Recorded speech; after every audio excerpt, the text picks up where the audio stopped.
సునీతారెడ్డి అసలు మిమ్మల్ని రెడ్లు అంటే కూడా తప్పే. రెడ్లు కాదు మీరు. జగన్ గారికి ఓటు వేయొద్దా? ఎవరికేయమంటావు అమ్మ ఓటు? ఎవరికేయమంటావు? నీ బాబుని ఎవరు చంపాడు నీకు తెలీదా? నీ బాబుని ఎవరు చంపి నువ్వు నీ భర్త చంపారంట, అది నీకు తెలుసంట.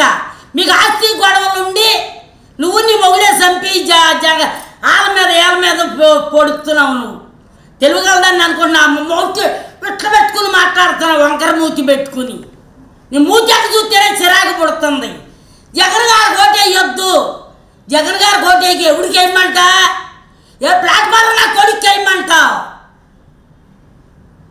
నువ్వు చెప్పినంత మాత్రాన, చర్మలు చెప్పినంత మాత్రాన మీ ఇద్దరు ఆ కుటుంబం ఆడపిల్లలుగా పుడతమే వాళ్ళు చేసుకున్న దరిద్రం. ఆ తండ్రిని బతికిలేరు, కానీ బతుకుంటే మీ ఇద్దరు మెడ మీద కాలేసి తొక్కేవాళ్ళు. వైఎస్ రాజశేఖర రెడ్డి గారు బతుకున్నా సరే మీ ఇద్దరిని వాళ్ళు నీ తండ్రి వల్ల అయ్యేది కాదే వాళ్ళమ్మ సునీత. వైఎస్ఆర్ గారిని బతుకుంటే శర్మిల గొంతు మీద నీ గొంతు మీద కాలేసి తొక్కి సాగదెంగేవాళ్ళు. నాకు ఎట్లాంటి ఆడపిల్లలు ఉంటే సత్యయే. పుట్టింటి మేలు కోరుకుంటారు ఆడపిల్లలంటే. పుట్టింటి నాశనాన్ని కోరుకునే ఆడ మీ ఇద్దరే చూసాం. ఏం ఆడపిల్లలు పుట్టారమ్మా ఆ కుటుంబంలో.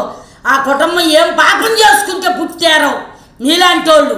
లేని మాటలు, ఉన్న మాటలు బయట మాట్లాడి ఏదైనా ఉంటే మాట్లాడినా బాగలేదు. అసలు ఏం మాట్లాడుతున్నారో మీకే అర్థం కావట్లా. సిగ్గు శరము ఇంత కాకపోతే ఇంతన్నా ఉండాలి.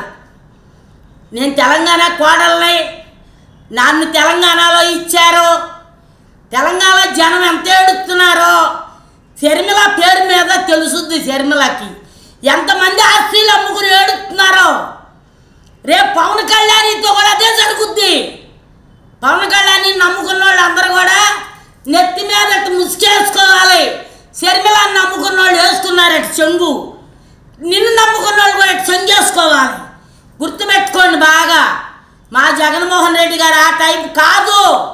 నీతి నిజాయితీతో కలిగిన మనిషి, పేద ప్రజలకి న్యాయం చేసే మనిషి. మీలాగా ఏ ఎండగా గొడుగు పట్టేవాడు కాదు జగన్ గారు. జగన్ గారిని ఒక్క మాట అంటే కూడా మీరు పనికిరారని కంఠపాఠంగా చెప్తున్నాను.